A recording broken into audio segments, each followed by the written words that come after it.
Bonjour à tous, j'espère que vous allez bien. Aujourd'hui, nouvelle vidéo, première vidéo de ce début d'année, donc bonne année à tout le monde, un petit peu en retard vu qu'on est quasiment fin janvier.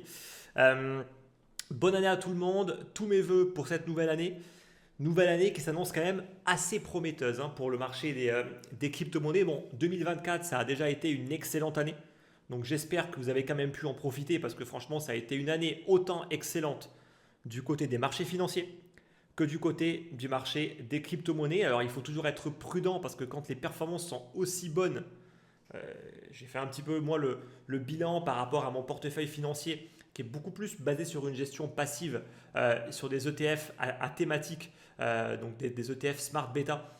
Pour le coup, vraiment, on est sur des performances déjà à plus que deux chiffres, enfin en tout cas à plus que 10%, on est quasiment sur du 20% en moyenne, donc c'est énorme pour les marchés financiers.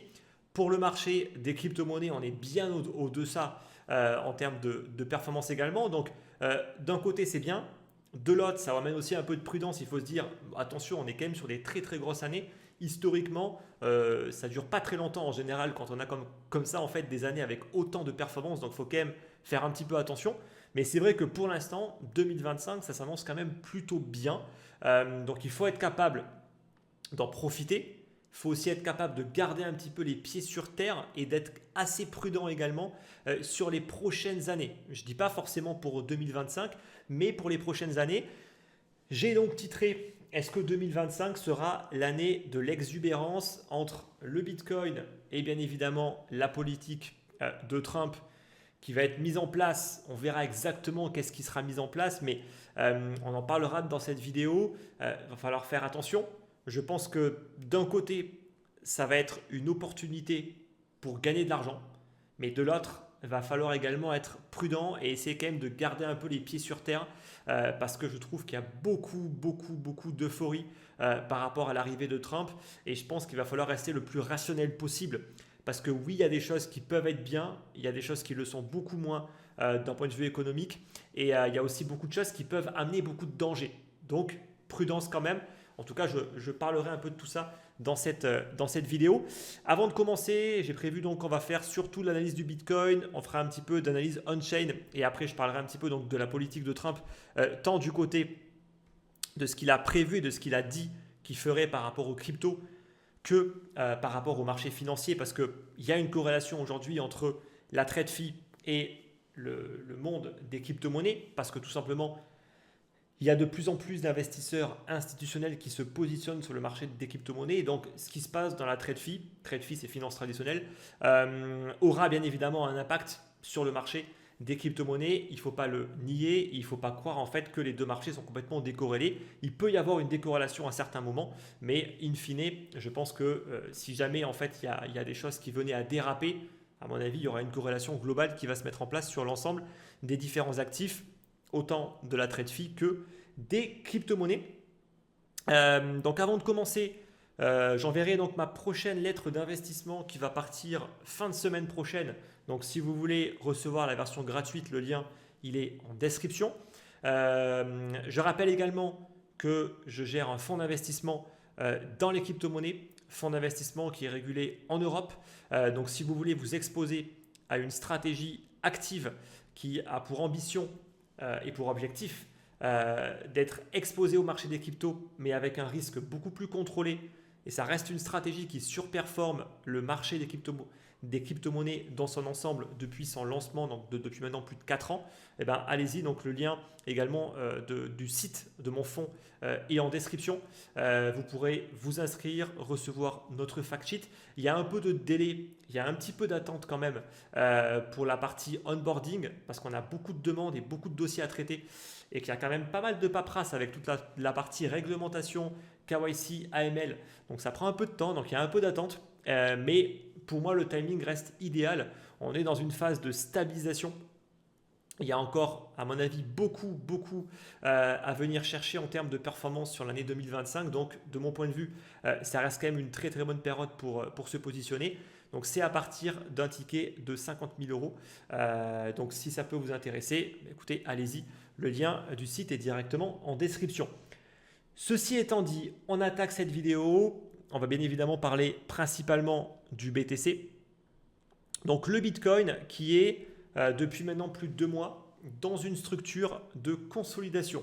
Pour changer, vous me direz, je rappelle toujours ça, hein, c'est que on a souvent tendance à se dire que le marché des cryptos, c'est un marché qui est hyper volatile, qui bouge énormément. En fait, en réalité, le marché des cryptos, il bouge très peu. Dans 80% du temps, si on prend le fameux ratio des 80-20, dans 80% du temps, en fait, le Bitcoin, il consolide ou il corrige. Il ne monte pas. Alors, ça ne veut pas dire en fait que sur le long terme, on n'est pas sur une dynamique haussière. Ça veut juste dire que dans 80% du temps, il ne se passe rien et donc il n'y a pas grand-chose à faire, même si on fait de la gestion active. Donc ça, c'est quand même important de bien le prendre en compte. On est maintenant sur une dynamique haussière qui est clairement affirmée depuis plus de 2 ans. On est sur une dynamique haussière qui a été parfaitement construite par le marché, beaucoup mieux qu'auparavant, avec beaucoup plus de consolidation, beaucoup plus de corrections, sans avoir des gros moments d'excès, ce qui permet de construire quelque chose de beaucoup plus serein et de beaucoup plus périn dans le temps. Et ça, pour le coup, pour moi, ça se rapproche beaucoup plus de ce qu'on pourrait appeler un super cycle que les précédents cycles qu'on a pu avoir, qui étaient des cycles relativement courts, relativement explosifs, mais qui, après, ne tiennent pas. Et après, c'est toujours parti pour plusieurs mois, voire années de bear market. Là, on a clairement un truc de différent. Ça se voit au niveau des graphiques. On a vraiment une construction haussière qui est vraiment très différente de ce qu'on a pu avoir par le passé. On a eu une très très longue consolidation qui a duré les 3/4 de l'année 2024. Là, on le voit.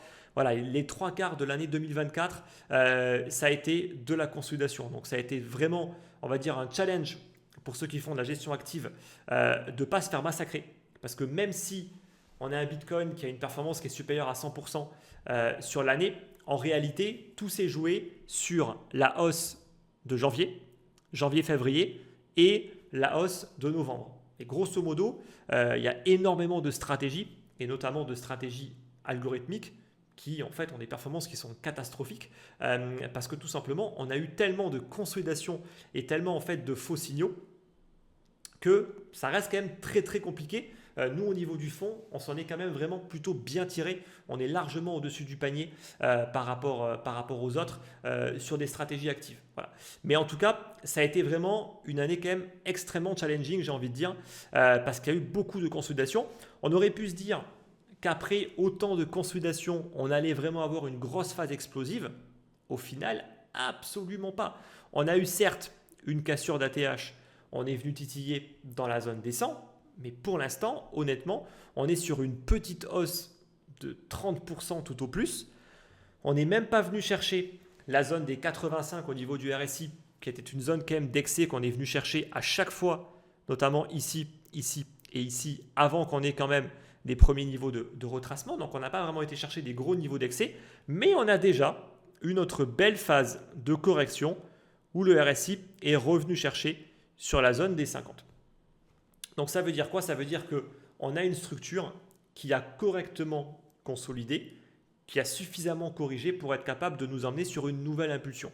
En plus de ça, on a le MA25 qui tient, donc ici en violet. Et donc tout ça, ça nous amène à une structure qui est extrêmement similaire à la structure qu'on a eue ici. Là, si vous regardez bien au niveau des indicateurs, on a une structure qui est relativement similaire avec le RSI qui avait corrigé sur les 50, le MA25 qui a fait office de support, une très courte stabilisation de quelques mois tout au plus, et après une nouvelle extension où on est de nouveau allé chercher un excès.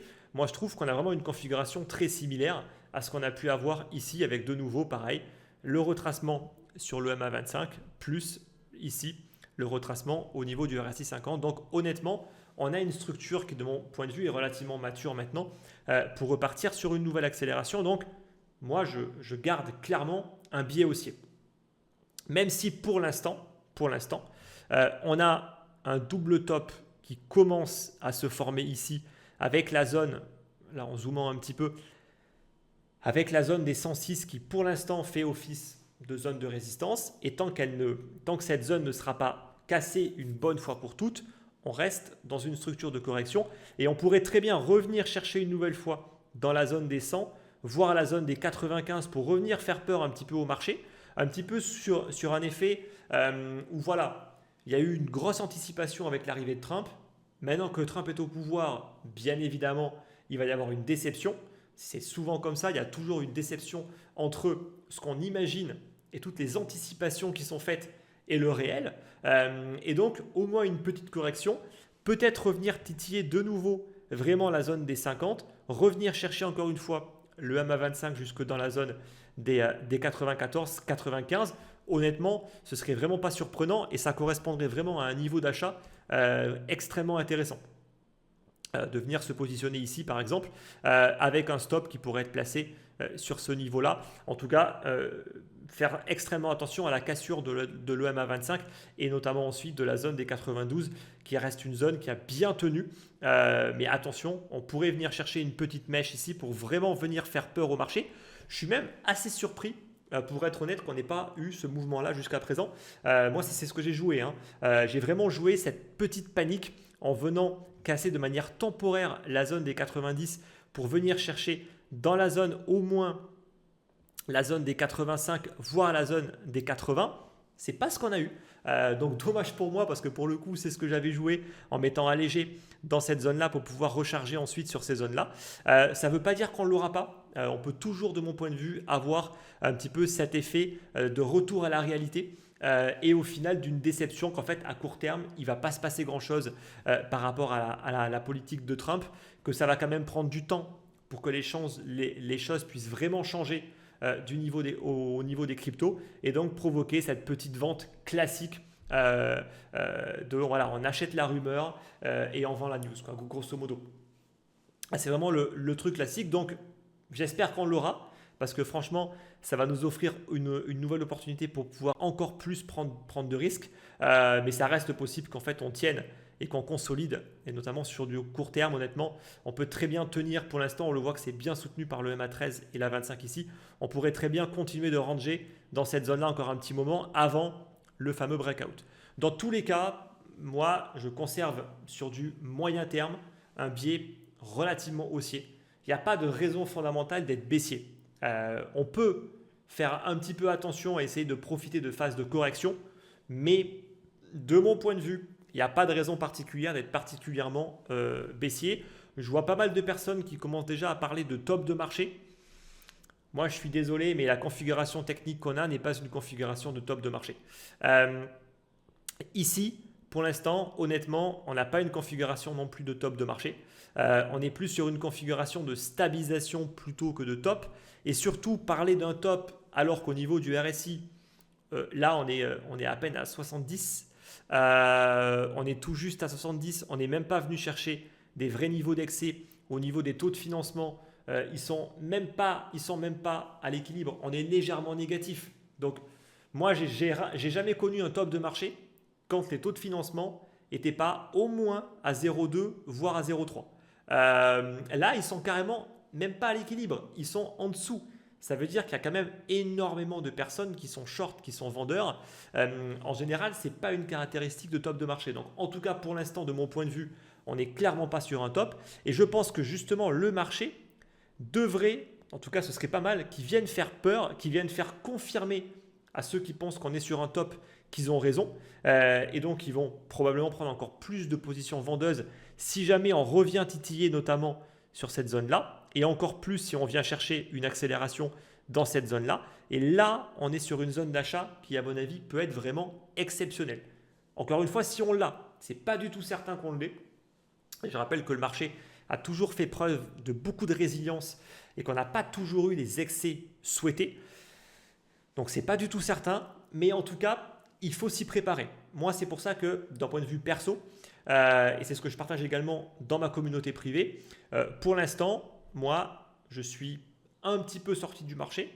Je garde toujours un pied dedans parce que j'estime qu'on est sur ce fameux super cycle qui va encore durer au moins une année, voire plus. Et donc, il faut quand même garder un pied dedans. Il ne faut pas complètement sortir du marché.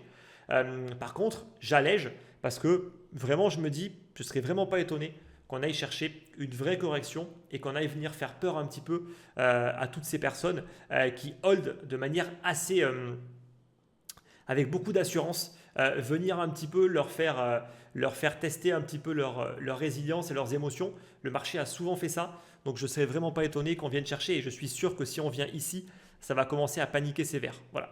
Donc, et en tout cas, ce sera surtout une opportunité pour acheter qui sera, à mon avis, vraiment exceptionnelle. Donc voilà, en tout cas, un petit peu par rapport au BTC. Ensuite, pour moi, mes cibles de vente restent inchangées, hein. De mon point de vue, s'il y a une cassure, je pense qu'il faudra alléger assez rapidement dans la zone des 130.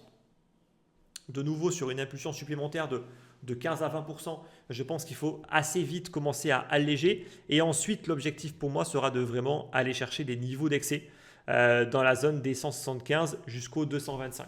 Voilà. Donc là, voilà, on vend, on vend, on vend. On garde toujours une petite ligne de 20 à 30%, histoire de. Et si vraiment ça part en sucette, moi en tout cas, là je suis amené à vraiment tout vendre sans aucun problème.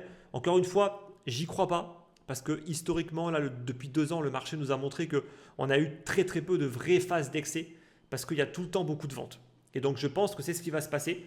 Et donc moi qui joue un scénario plutôt de super cycle, en fait, j'ai pas envie de tout sortir. J'ai juste envie de sortir un petit peu, à hauteur peut-être de 50%. Parce qu'il y aura une petite phase d'excès, donc il y aura au moins une correction pour après pouvoir me repositionner sur de nouveau une phase de correction si ça restabilise encore sur plusieurs mois. Voilà. En tout cas, tant qu'on continue à faire ça, pour moi, on peut continuer à monter graduellement. Et effectivement, on pourrait se dire que les 200K, c'est déjà un énorme niveau et qu'il faudra absolument tout vendre sur ces niveaux. Moi, je le répète souvent, tout dépend de la manière dont on vient chercher ces niveaux. Si on y va en ligne droite avec des grosses paraboles, des gros climax run, effectivement, il va falloir vendre massivement. Mais si on continue comme ça à construire une dynamique haussière avec des petites impulsions et beaucoup de stabilisation, de mon point de vue, il ne va pas falloir non plus trop se précipiter sur le bouton rouge. Voilà.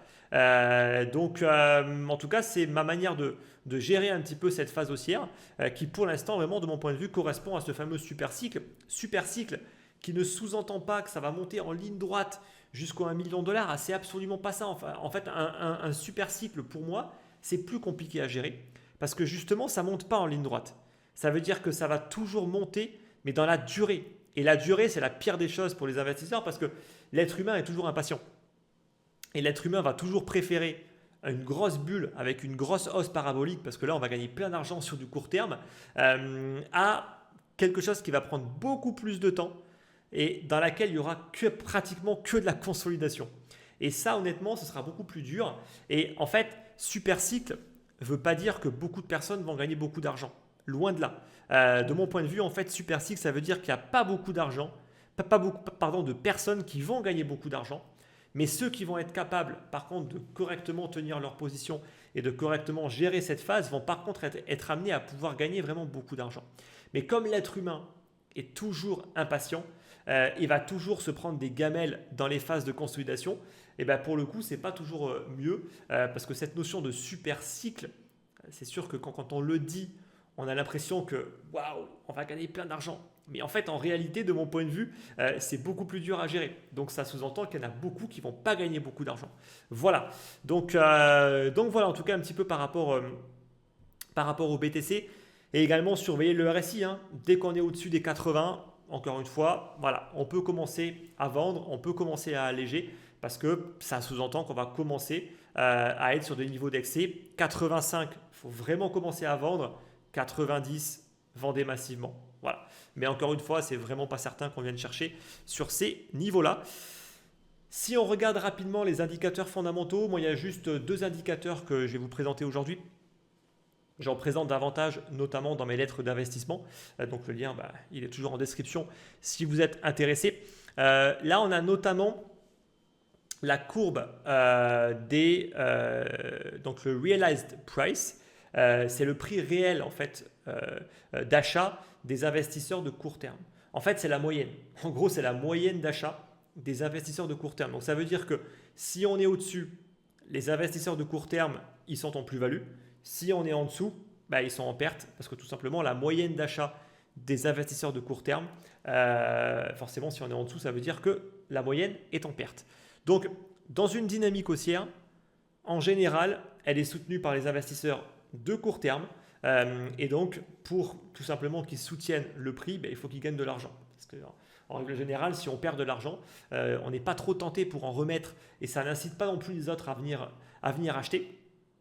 Donc, les tendances baissières, comme on l'a vu en 2022, on le voit que le Bitcoin est systématiquement sous cette courbe rouge, systématiquement qui fait office en fait de résistance. Parce que dès qu'en fait les investisseurs de court terme, dès qu'il y a un rebond et qu'en fait ils sont quasiment plus sous l'eau et qu'ils sont à break-even, ils font quoi? Ils vendent pour sortir et pour sauver les meubles. Et donc ça fait systématiquement une pression vendeuse à chaque fois qu'il y a des phases de rebond.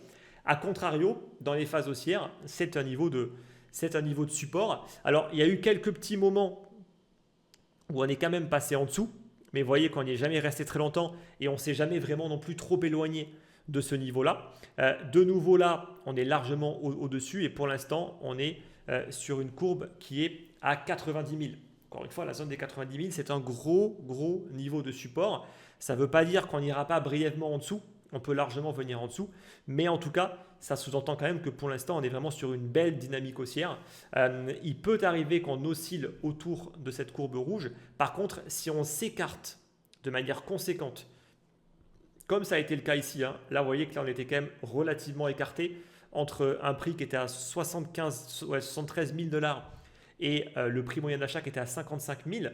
Donc, ça sous-entend déjà qu'il y a beaucoup de plus-value, que même les plus mauvais en matière d'investissement, ils ont réussi à gagner 20, 30, 40%. Et donc, ça sous-entend qu'il y a beaucoup de plus-value. Donc, c'est un niveau d'accès.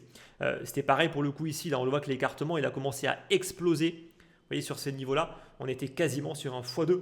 Donc, ça veut dire que même les plus mauvais étaient sur un x2 en matière d'investissement. Donc, ça veut dire que les meilleurs, ils sont sur des très, très gros multiples. Et donc, on est sur des gros niveaux de vente. Voilà. Donc, pour l'instant, clairement, on n'est pas du tout sur des gros niveaux d'accès parce que le prix est à 100. 104, 105, alors que le prix moyen d'achat des investisseurs de court terme est à 90. Donc voilà. Donc ça, c'est une zone de support et c'est pour ça que je vous disais que si on revient chercher même brièvement en dessous, on est vraiment sur des niveaux extrêmement importants d'achat. Là où je vous disais qu'on est quand même sur des comportements qui sont quand même différents par rapport au précédent cycle, c'est notamment cette différence entre investisseurs de long terme et investisseurs de court terme. Aujourd'hui, on est plutôt sur une stabilisation au niveau des investisseurs de long terme. Vous voyez que là, on est en train de stabiliser. Il y a des cycles qui sont beaucoup plus petits. Donc, ça veut dire que les investisseurs de long terme commencent à vendre dès que les plus-values commencent à être intéressantes. Mais il n'y a pas des ventes massives quand même. Ça vend un petit peu, donc ça stabilise le marché. Ça évite de partir sur des excès. Mais il n'y a pas des très très grosses ventes. Et là, on le voit que dès qu'on est rentré dans la phase de consolidation, je vais zoomer beaucoup plus, ici, et bien là, tout de suite, les investisseurs de long terme ont commencé à racheter. Voilà. Ils ont commencé à racheter. On a eu donc toute cette phase de consolidation. Et là, de nouveau, boum, dès qu'on a commencé à re-atteindre des niveaux intéressants de vente, donc la zone des 100, on a recommencé encore à vendre. Et là, de nouveau, on est encore en train de stabiliser. Et on peut même limite avoir encore une inversion. Alors, si on a de nouveau une inversion, ça va quand même sous-entendre qu'on est de nouveau dans une phase de consolidation et de stabilisation. Donc, ça veut dire qu'en fait, on ne va pas repartir avant un bon bout de temps. Je pense qu'on est plutôt, moi, sur un plateau, que là, on est en train un petit peu de stabiliser, mais qu'on va repartir sur une accélération avec de nouveau une hausse de la courbe rouge et une baisse de la courbe bleue, parce que là, il y aura quand même des très, très grosses plus-values à aller chercher. Maintenant, peut-être qu'on aura des comportements différents, mais en tout cas, ce graphique-là déjà nous indique clairement que le comportement est clairement différent par rapport à ce qu'on a pu avoir ici. Ici, on n'a eu qu'une seule accélération, voilà, où grosso modo, les investisseurs de long terme, ils ont vendu durant toute la phase haussière, on le voit, et dès qu'on a atteint le top, en gros, ils ont commencé tranquillement à racheter. Là, pour l'instant, on a eu une première phase, la consolidation. On n'a pas du tout eu de bear market ni quoi que ce soit. De nouveau, ici, on a eu la phase où il y a eu une accumulation alors que le prix ne baissait pas forcément beaucoup. Et là, de nouveau, dès que ça commence un petit peu à remonter, ça revend un petit peu. Les investisseurs de court terme, ça rachète massivement. Mais grosso modo, on voit quand même qu'on est vraiment sur un cycle qui est globalement différent. Et c'est pour ça que je vous disais vraiment, pour moi, on est plus sur une configuration de super cycle qu'autre chose. Et si on regarde rapidement, là vous le voyez, les taux de financement, Bah, je suis désolé en fait, mais on ne peut pas dire qu'on est sur un top de marché quand il y a des taux de financement qui ne sont même pas à l'équilibre sur le Bitcoin et l'Ether et qui sont même légèrement négatifs sur pas mal d'alt. Ce n'est pas une configuration de top de marché. Sur un top de marché, tout doit être dans le rouge et on est à 0,1, 0,2, 0,3 sur toutes les alts et même sur le Bitcoin. Parce qu'il y a beaucoup d'excès, il y a beaucoup d'effets de levier, il y a beaucoup d'engouement et il y a beaucoup de personnes qui pensent que ça ira encore beaucoup plus haut. Ça, c'est une configuration de top de marché. Donc de mon point de vue, dire qu'on est sur un top, honnêtement, non. Pour moi, on est sur une phase de stabilisation. Ça ne veut pas dire qu'il n'y aura pas une correction, mais de mon point de vue, on ne peut pas appeler ça un top de marché. Donc voilà en tout cas un petit peu par rapport au Bitcoin. Donc j'espère que tout est clair par rapport à ça. Maintenant, on va juste rapidement parler de Trump. Au niveau des alts, franchement, il n'y a rien à dire. Les alts ne sont pas intéressantes. La dominance du Bitcoin est toujours à quasiment 60%. Honnêtement, au niveau des alts, il n'y a rien vraiment d'intéressant à se mettre sous la dent, mis à part quelques-unes qui ne sont pas trop dégueu. Mais globalement, on voit vraiment que pour l'instant, il n'y a pas vraiment de détente par rapport aux alts, qu'il faut être hyper sélectif. Et de mon point de vue, il faut toujours privilégier une grosse pondération sur le Bitcoin. Et jusqu'à preuve du contraire, honnêtement, il n'y a que le Bitcoin qui est vraiment super intéressant. Honnêtement, le reste du marché est vraiment pas folichon. Même si le sol a montré un signe de... Il a été capable de réintégrer son range ici lorsque Trump a lancé son meme coin sur la blockchain de Solana. Ok, on est revenu ici, mais pour l'instant, on n'a toujours pas été capable de breaker ce niveau ici. Donc, on n'est toujours pas dans une dynamique de nouveau haussière par rapport au sol versus BTC. Et pour l'Ether, alors oui, on est sur des niveaux d'excès, bien évidemment. On est sur des gros niveaux d'excès, il y a des grosses divergences. Là, on le voit quand même ici, il y a quand même des très belles divergences. Mais pour l'instant, en tout cas, même si oui, l'Ether peut faire une phase de rebond, bah, pour l'instant, c'est pas encore là. Alors bien évidemment qu'il y aura un coup à jouer, je ne dis pas le contraire. De mon point de vue, il y aura un coup à jouer sur l'Ether, il y aura un coup à jouer sur le sol. Pour ne pas prendre trop de risques, mais pour aller chercher au moins une petite phase de surperformance. Mais pour l'instant, il faut être patient. Il faut être patient et il faut attendre les signaux qui, pour le moment, ne sont toujours pas là. Moi, ça ne veut pas dire que je suis complètement en dehors de l'Ether. J'ai toujours une pondération en Ether, mais elle n'est absolument pas surpondérée. Parce que pour l'instant, je pars du principe qu'il n'y a que le Bitcoin qui est globalement intéressant et sur lequel vraiment il y a le risk-reward le plus intéressant. Sur les alts aujourd'hui, honnêtement, c'est beaucoup plus compliqué. Alors, parlons maintenant de Trump. Trump, bon, il a annoncé beaucoup de choses. Dans la pratique, déjà, on voit que la réalité, elle est un petit peu différente. Est-ce que c'est surprenant? Absolument pas. C'est normal. Trump, il aime beaucoup parler, il aime beaucoup fanfaronner, il aime beaucoup exagérer sur ses propos. Bien évidemment, en fait, que dans la réalité, ça ne veut pas dire qu'il fera rien. Loin de là. Ça veut juste dire, en fait, qu'il y a toujours une différence entre le discours et le réel, ce qui est totalement normal, bien évidemment. Alors, il a annoncé plusieurs points. Bon, déjà, faire des États-Unis la capitale mondiale des cryptos. Bon, ça, en l'occurrence, ça veut tout et rien dire.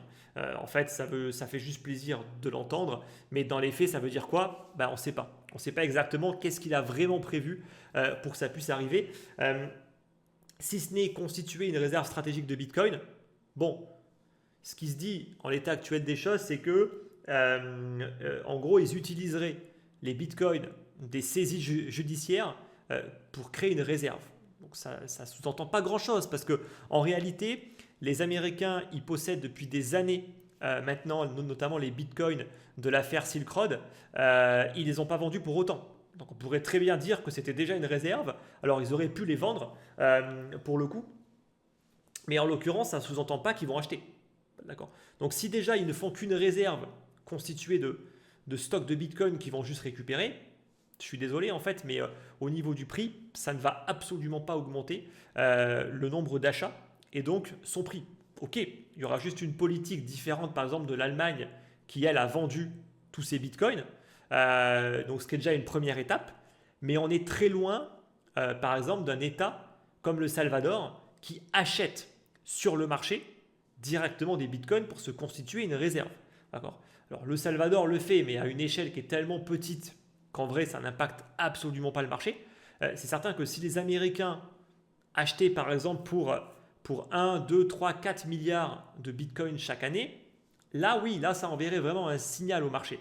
Donc il faut quand même faire attention par rapport à tous ces effets d'annonce et par rapport à la réalité. Pour l'instant, déjà il y a une étude qui va être faite, c'est tout ce qui a été annoncé, on ne sait pas ce qui va en sortir. En tout cas, une réserve stratégique de Bitcoin. Ensuite, je pense que le point le plus important, c'est la réglementation. C'est même pas le fait d'assouplir la réglementation, c'est le fait de donner un cap, de donner un cadre réglementaire dans lequel on va se sentir, ou en tout cas les entreprises américaines vont se sentir beaucoup plus en sécurité. Aujourd'hui, elles évoluaient dans un contexte d'incertitude. Ça veut dire qu'elles ne savaient pas ce qu'elles devaient faire. Dès lors qu'elles faisaient quelque chose, elles étaient systématiquement surveillées par la SEC, qui ne leur disait pas explicitement qu'est-ce qu'il faut faire, mais qui va passer leur temps à leur mettre des bâtons dans les roues, à leur mettre des procès au cul. Et donc ça coûte une fortune en matière de compliance pour se défendre, alors qu'en fait, ils ne savent même pas exactement qu'est-ce qu'ils peuvent faire et qu'est-ce qu'ils ne peuvent pas faire. Donc imaginez évoluer dans cet environnement-là, c'est extrêmement, extrêmement compliqué. Donc ça asphyxie les entreprises qui dépensent énormément d'argent dans des choses qui sont complètement inutiles, alors qu'ils auraient pu mettre cet argent plutôt dans l'innovation, dans le recrutement. Et donc, c'est ça qui est important, c'est un cadre légal. C'est vraiment dire aux entreprises qu'est-ce qu'elles peuvent faire, qu'est-ce qu'elles ne peuvent pas le faire et comment est-ce qu'elles doivent le faire. Et surtout, déjà clarifier cette histoire de est-ce que c'est une commodities ou est-ce que c'est un securities. Ça déjà c'est également extrêmement important et c'est justement tout le travail qui va être fait. Il y a les bonnes personnes qui ont enfin été placées à la tête de la SEC et à la tête de la CFTC pour les commodities. Donc maintenant il faut espérer que voilà, on ait un vrai cadre légal. A priori sous 6 mois, il devrait y avoir un premier cadre légal qui devrait sortir. Mais encore une fois, ça prend du temps. Moi, ça m'a fait marrer en fait de voir sur Crypto Twitter, donc sur le CT, de voir que beaucoup de personnes pensaient que dès le premier jour, il y aurait une salve de news par rapport aux cryptos. Comme si les cryptos, c'était la priorité absolue d'un président américain. Et arrivé à un moment, il faut redescendre un peu. Les cryptos, ce n'est pas la priorité, honnêtement. Je pense qu'arrêter le massacre, par exemple, au Moyen-Orient, arrêter le massacre en Ukraine, c'est un peu plus important que faire pumper un pack de crypto. Donc moi je trouve que ça montre le côté malsain, limite à vomir en fait de l'humanité et surtout de sa cupidité. De se dire en fait qu'on a quand même des gens qui sont tellement égoïstes qui pensent que les cryptos c'est le truc le plus important et donc qui attendent que Trump dès le premier jour en fait il balance une salve de trucs par rapport aux cryptos. Franchement, je suis désolé, mais c'est à vomir en fait quand je vois ça, moi. C'est vraiment à vomir parce que ça montre le côté le plus malsain de mon point de vue, le plus cupide de l'humanité. Et je trouve ça dégueulasse, en fait, tout simplement. Et je trouve ça vraiment, mais d'un égoïsme à vomir. Vraiment, je suis désolé, mais à vomir. Donc, au final, ce qui se passe, c'est parfaitement cohérent. Je suis désolé, en fait, mais c'est parfaitement cohérent. Au final, ça prouve aussi une chose, c'est que Trump, dans la communication, il peut paraître un peu sulfureux, il peut paraître parfois un peu irréfléchi quand il va dire des choses, etc. Mais en fait, dans la réalité, il se passe quand même des choses beaucoup plus cohérentes. Voilà. Et c'est quand même assez rassurant. Voilà. C'est même très rassurant et je pense que c'est aussi l'une des raisons pour laquelle il a été élu. C'est que les gens ont quand même confiance en lui et même si dans la communication, il peut dire plein de choses, dans la réalité, il n'est pas si stupide. Pareil sur l'Ukraine, bon, il a fanfaronné en disant moi en 24 heures je mets fin au conflit. Bon, en fait on est passé de 24 heures à 100 jours. Bon, encore une fois, ça parle beaucoup, ça fanfaronne, mais dans la réalité, s'il est capable de mettre fin au conflit en 100 jours, ça reste une prouesse. Mais bien sûr, dans la communication, il ne peut pas s'en empêcher. Il faut qu'on parle de lui. Je pense qu'il a un ego qui est surdimensionné. Forcément, en 24 heures, il passe un coup de fil à Poutine et c'est bon, le conflit, il est arrêté. Bon, dans le réel, il est quand même plus rationnel et il a quand même donné 100 jours à ses équipes pour résoudre le problème. Maintenant, on verra si le problème va être résolu en 100 jours ou pas. Ensuite, s'opposer aux monnaies numériques de banque centrale. Je crois que c'est quasiment fait. Il y a eu un executive order qui a été justement fait dans ce sens-là. De la même manière qu'il y a eu un executive order qui a été fait pour faire une étude pour mettre en place une réserve stratégique de Bitcoin. Je ne sais pas si vous avez vu la réponse de la Banque Centrale Européenne, elle est à mourir de rire, quoi.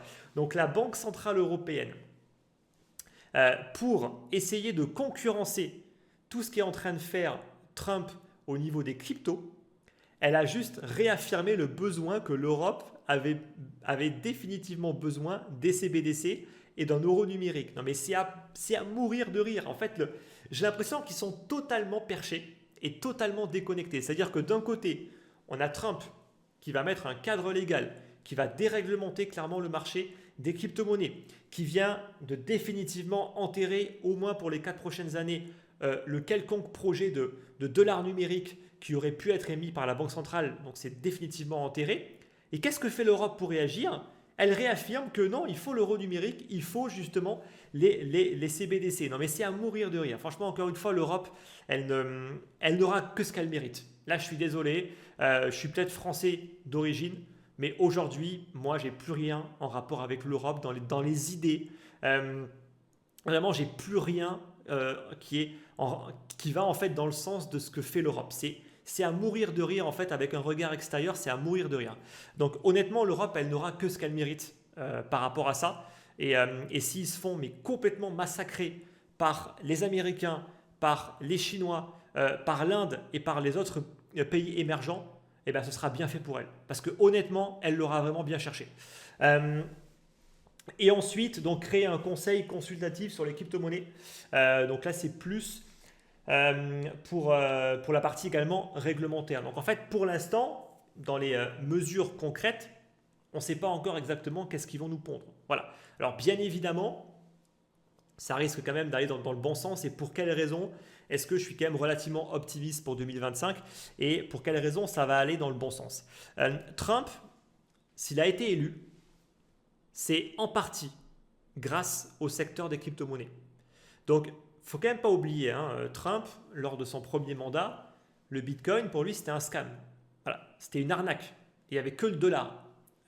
D'accord? Ça, il ne faut quand même pas l'oublier. Il s'est rendu compte que le secteur des crypto-monnaies avait beaucoup d'argent. Que les crypto-monnaies, ça intéressait énormément d'Américains. Et donc, lui, il s'est dit, bah, c'est génial. Les démocrates, ils n'en veulent pas. Ben, moi, je vais embrasser les cryptos parce que c'est très lucratif. Et là, ils sont en train de se faire un pognon de dingue parce qu'ils viennent de découvrir qu'ils étaient, pour l'instant, en tout cas, toujours sur un marché non régulé. Donc là, on voit encore une fois tout le côté extrêmement cupide de l'être humain, où on a Trump et toute la clique autour qui commence à créer des meme coins dans tous les sens. Et ils voient en fait que les gens sont assez stupides pour en acheter. Donc, ils vont continuer en fait à le faire. Donc, les gens s'indignent aujourd'hui qu'il y a le même coin de Trump qui est monté à plus de 30 milliards, je crois, de capitalisation. Bon, c'était une capitalisation fictive, bien évidemment. Mais quand bien même, on voit que les gens, ils s'insurgent de ça. Mais qui achète? J'ai envie de dire, ces mêmes personnes, en fait, achètent. Je veux dire, je pense que n'importe qui à la place de Trump le ferait. Je veux dire, si les gens sont assez stupides pour juste acheter comme ça tout bêtement un token parce que c'est Trump qui le lance, pourquoi s'en priver? Encore une fois, j'ai envie de dire, les gens, ils adorent perdre leur argent. Ils adorent miser sur des choses qui sont complètement futiles et inutiles. Ils adorent perdre du pognon au casino. Ils adorent perdre du pognon sur les paris sportifs. Encore une fois, ça a toujours été comme ça. Donc, moi, je ne trouve pas ça particulièrement surprenant.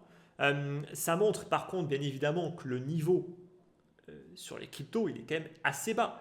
Mais moi, je le dis depuis maintenant très longtemps. On est dans un marché, les cryptos, c'est un marché de singes. Et je le dis en fait depuis des années.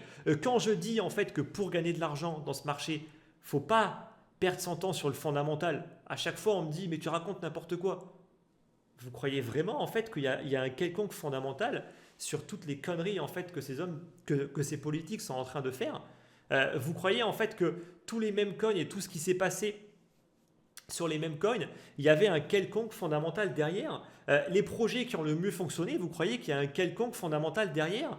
Alors qu'on le veuille ou non, aujourd'hui, la plupart des gens sont pas là pour le fondamental. Ils en ont rien à faire du fondamental. Ils sont juste là pour spéculer et pour se faire de l'argent. Ils s'en foutent complètement du reste. Il faut arrêter en fait d'être naïf par rapport à ça. Alors ceux qui sont là pour la tech, Ben, je suis désolé en fait, mais restez tranquille dans votre coin parce que la plupart des gens sont juste là pour spéculer. Voilà. Et ça, pour le coup, ça n'a pas changé. Et je pense que ça va encore augmenter. Parce que qui dit dérégulation dit qu'on va laisser encore plus faire les gens. Et si on laisse faire, alors il y aura un bon côté. Il y aura toujours le côté innovation. D'accord? Mais il y aura aussi le côté spéculatif. Et ça va partir en n'importe quoi. De mon point de vue, en tout cas, si on déréglemente un petit peu trop ce marché, ça va juste repartir en mode n'importe quoi, comme on a pu le connaître en 2016 par exemple, ou en 2017, où c'était le Far West total. Mais dans ce Far West-là, on a eu de la création de valeur. On a eu des projets qui ont été créés. On a eu du Binance qui est arrivé. On a eu tout un tas ensuite de Layer 1 qui sont arrivés et qui sont toujours là aujourd'hui. On pourrait citer par exemple le Sol, qu'on aime ou qu'on n'aime pas, peu importe. En tout cas, Sol est massivement utilisé. Et en plus, aujourd'hui, une grosse partie de tous les mêmes coins sont créés sur Solana. Encore une fois, qu'on aime ou qu'on n'aime pas, je m'en fous. C'est une blockchain qui est utilisée. C'est une blockchain qui a un écosystème qui se développe. Donc, ce qu'il faut voir en fait dans toute cette pagaille, dans toute cette spéculation à outrance, c'est qu'il y a quand même des bonnes choses qui peuvent en sortir. Et c'est ça en fait qu'il faut être capable de retenir. Mais ça, pour le coup, ça a toujours été comme ça. Et ça ne changera pas. Donc, encore une fois, moi, ça m'amuse de voir ça. Encore une fois, je pense que ça amuse de voir qu'ils peuvent créer un token et qu'en quelques heures, en fait, c'est un truc qui est valorisé des milliards. Donc, ils doivent bien s'amuser et ils doivent bien rigoler. Ça permet aux traders et à ceux qui font du scalping de se faire du pognon. Il y a beaucoup de volatilité, il y a de la liquidité.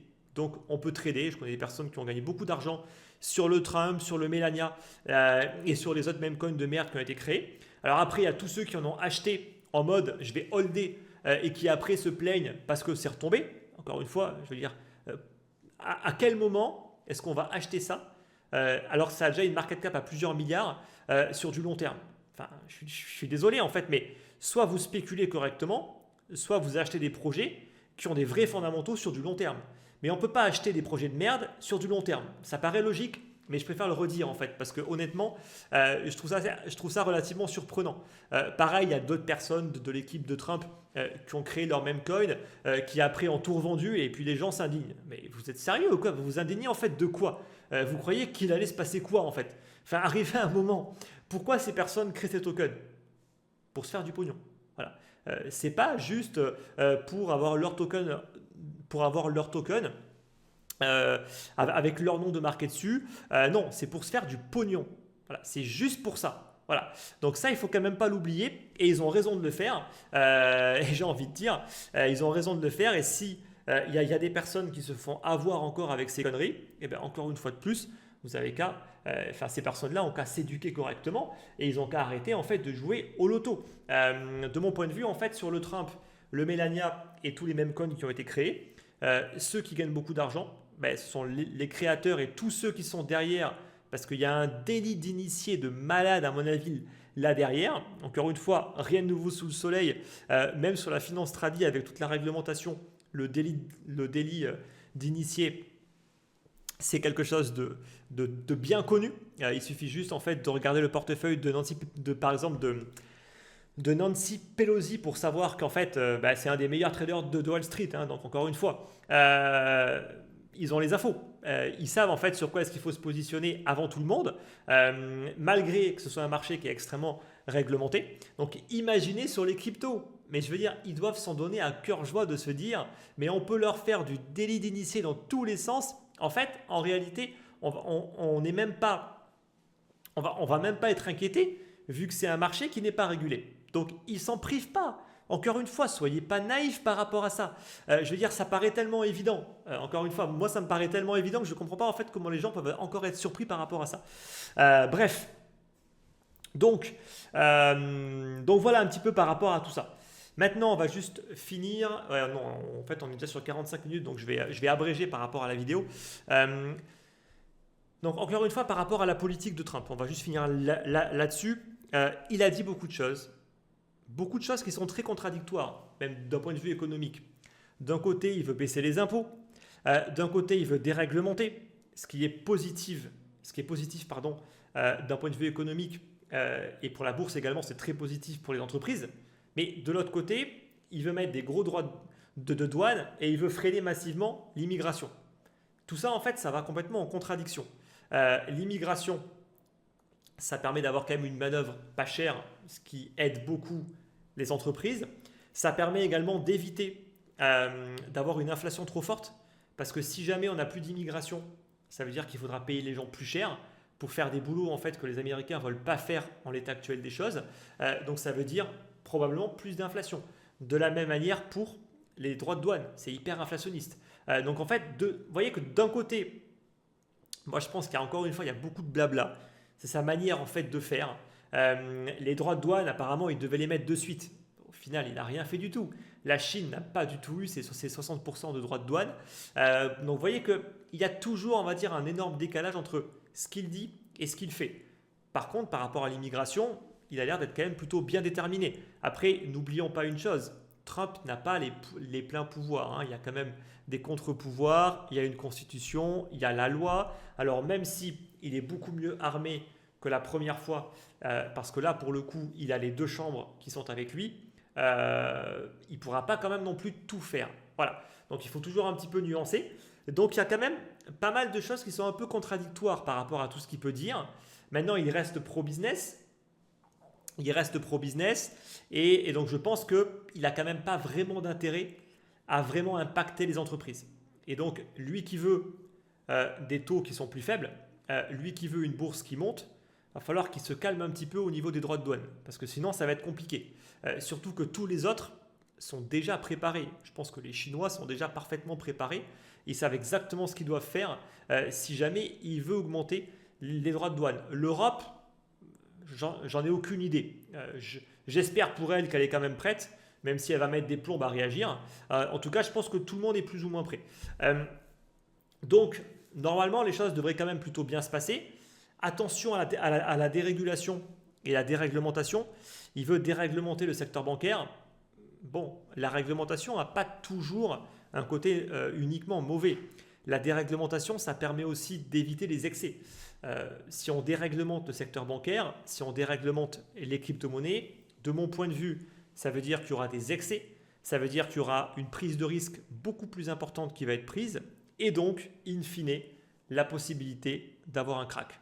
Voilà. Donc, pas forcément tout de suite, mais honnêtement, je ne serais pas étonné que ça parte en sucette sur quelques années là, qu'on gagne plein d'argent, que tout le monde soit content, que c'est l'euphorie, c'est Trump, tout va bien, mais qu'arrivé à un moment, boum, on va avoir un gros éclatement. Voilà.